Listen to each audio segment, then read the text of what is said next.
We've been talking at length about the 360 deal model. What do you think about a subscription-based model? I've read a little about that, and not so sure how I feel about it.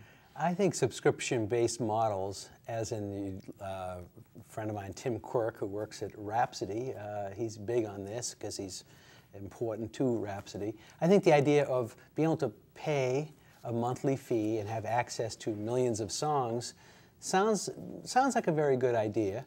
And I see some benefits to it. If you could have everything, you wouldn't have to go own everything and have, like for instance, I've purchased 7,000 CDs. It's a big problem if I want to go move. It'd be nice to have fewer objects and have what was once called the celestial jukebox, that you can get music anywhere you want, when you want it, and all that. That's a very nice idea. On the other hand, some people would say, I don't want to rent my music. And maybe it's difficult to know what you want, when you want. Also, the idea of renting the music or the subscription service can be a bit funny because we are an ownership society. We like to own things. I'm proud of my books, my CDs, my records. Maybe I'm proud of my furniture or paintings I buy or things I create.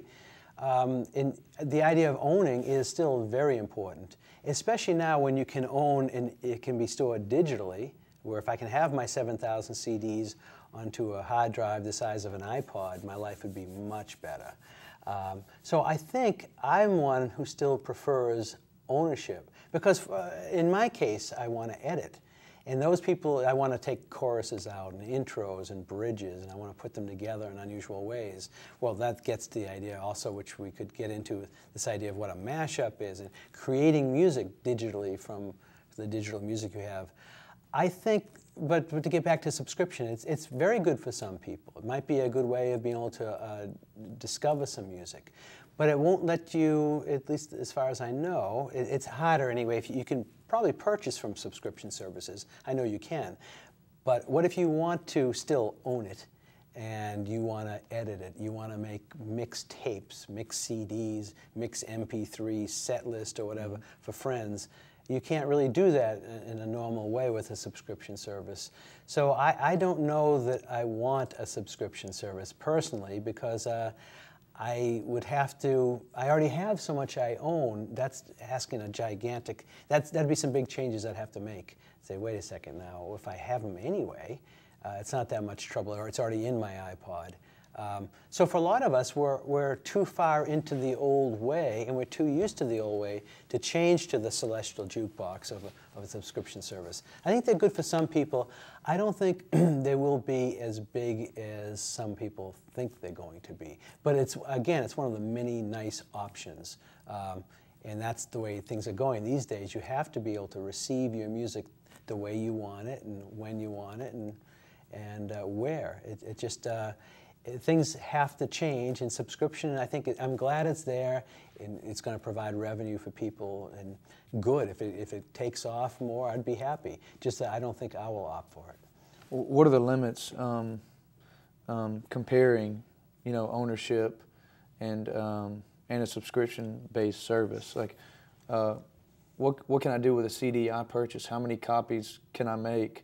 Can I loan it indefinitely to a family member or a friend? Or how many copies can I have for myself versus a subscription-based service? Yeah, subscription-based service, some of the details I'm not familiar with because I don't have one. I had Rhapsody for a while on a PC, on I think a Dell computer. At the time they didn't have them for Macintosh, and I had a Dell in my office. There was just more to it than I wanted to deal with in terms of letting other people have access to it. I don't remember now if it was password protected. Could you use your account at different computers? You should be able to. You should be able to use it on several computers. Many of us have 3 computers we use. I probably have about 8, but 3 I'm using an awful lot. Why shouldn't I be able to do the same on all these computers? And if then one is I loan it to my friend to use or a relative, why shouldn't I be able to access it, have the friend access it on my account? Or is that a problem? I mean, maybe that goes against the terms of service, and that's probably depriving them of a subscription. So, you know, where does that go? There's probably ways you can do it. People can, you know, pass passwords along and various things like that. When it comes to now, you know, the idea of the subscription versus the physical ownership, with a CD, can you loan a CD? Can you burn a copy for a friend? Can you burn many copies? If you have 3 residences and you teach at a university, shouldn't you own 4 copies of that CD? You bought it once, but you want to own it, have 4 physical copies. There's 2 ways of answering that. What can you do in terms of the technology and the capability? And the second one would be, what does the law say you can do or prohibit you from doing? 2 different questions.